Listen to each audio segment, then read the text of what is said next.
गंगा, गोमती और अनेक नदियों का उद्गम स्थल उत्तराखंड और कभी ऊर्जा प्रदेश के नाम से जाने वाला उत्तराखंड की जनता पानी और जल समस्या, पानी और ऊर्जा के लिए त्राहिमाम कर रही है।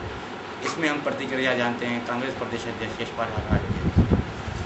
आर्य जी, आज जो स्थिति बनी हुई है खासतौर से पानी और जल समस्या के लिए, क्या प्रतिक्रिया भाजपा सरकार के ऊपर आप क्या कहना?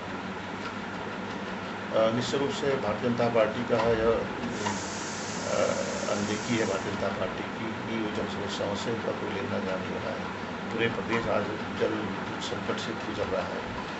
पानी की त्राही मची हुई है, विद्युत अघोषित बिजली कटौती हो रही है, इसका खामियाजा इस प्रदेश की जनता को उठाना पड़ रहा है।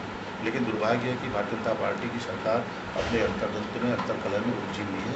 जन सरकारों से इस प्रदेश की सरकार का कोई वास्ता नहीं रह गया है। विगत महीनों में जिस तरह से पानी का संकट बढ़ा है, जिससे बिजली 24 घंटे की अघोषित बिजली कटौती हुई है, कई उद्योग प्रभावित हुए हैं, कई योजनाएं प्रभावित हुई हैं। निश्चित रूप से एक दुर्भाग्य कहा जाएगा इस प्रदेश का कि ऐसी सरकार इस प्रदेश में मान लीजिए जो सुविधाहीन है, जिसे यहाँ की ज्वलंत समस्याओं से कोई लेना देना नहीं है। और हमने भी अपने इस सरकार पर दबाव भी बनाया। हमने लगातार पूरे प्रदेश में आंदोलन किए हैं, धरने दिए हैं, माननीय राज्यपाल के माध्यम से इस सरकार को आगाह किया है कि वह ऐसी ज्वलंत समस्या का निदान करने के लिए पहल करे। लेकिन इस प्रदेश सरकार ने आज तक इस दिशा में कोई सार्थक पहल नहीं की है, जिसका खामियाजा इस प्रदेश की जनता को उठाना पड़ रहा है।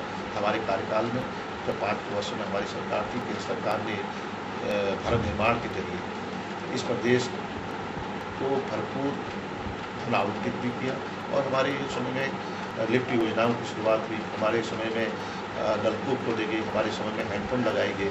लेकिन इस सरकार ने, जब ये सरकार बनी थी, इस सरकार से इस प्रदेश की जनता को काफ़ी अपेक्षाएं थी। लेकिन हमारे समय की कार्य योजनाएं जो थी वह सब बंद हो गई है।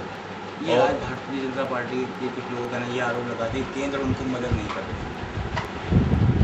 देखिए, हमने नाच न जाने आगे किया। हमने गत वर्ष 2007-8 का बजट रखा गया थी, योजना का आकार जितना इन्होंने प्रस्ताव दिए, वो प्रस्ताव के अनुरूप हमने इसमें धन अवमुक्त किया राज्य की सरकार ने। लेकिन दुर्भाग्य की बात है कि 2200 करोड़ रुपया इसी प्रदेश में 2007-8-9 में लैप्स हुआ है।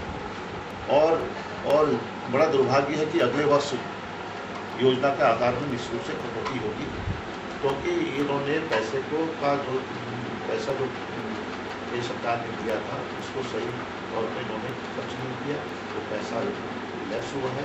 और भी कई योजनाएं हैं जिसमें इन्होंने सही ढंग से प्रस्ताव नहीं दिए। प्रस्ताव के न देने से आज वो योजनाएं सरकार में अधर में लटकी हुई है। तो मेरा मानना है कि इस तरह के हम पर आरोप लगते रहे, लगातार हम पर आक्षेप लगा है भारतीय जनता पार्टी सरकार ने, फिर अपनी कर्मियों को छुपाने के लिए हम पर आरोप लगाते रहे। लेकिन हमारा कभी मकसद ऐसा नहीं रहा है कि हमने जहाँ भी किसी दल की सरकार रही, केंद्र ने भरपूर सहायता की है राज्य के विकास के लिए। कांग्रेस आगे क्या करने जा रही है? कोई आंदोलन करने जा रही है जिस तरह की जनता परेशान हो रही है? देखिए, हम विपक्ष में हैं और हमारा धर्म है कि जन समस्याओं के निराकरण के लिए हम सरकार पर दबाव बनाए। हमने पिछले महीनों में लगातार 2 वर्ष में हमने लगातार इस सरकार को घेरा है, सरकार पर दबाव बनाया है। आगे भी भविष्य में इस प्रदेश की जो महान जनता ने हमें आशीर्वाद दिया है, 500 लोकसभा क्षेत्र से हमारे कांग्रेस के उम्मीदवार चुन के गए हैं, तो हमारा नैतिक दायित्व, हमारी जिम्मेदारी है कि उन मुद्दों को, उन समस्याओं को निराकरण के लिए हम सरकार पर दबाव बनाएं।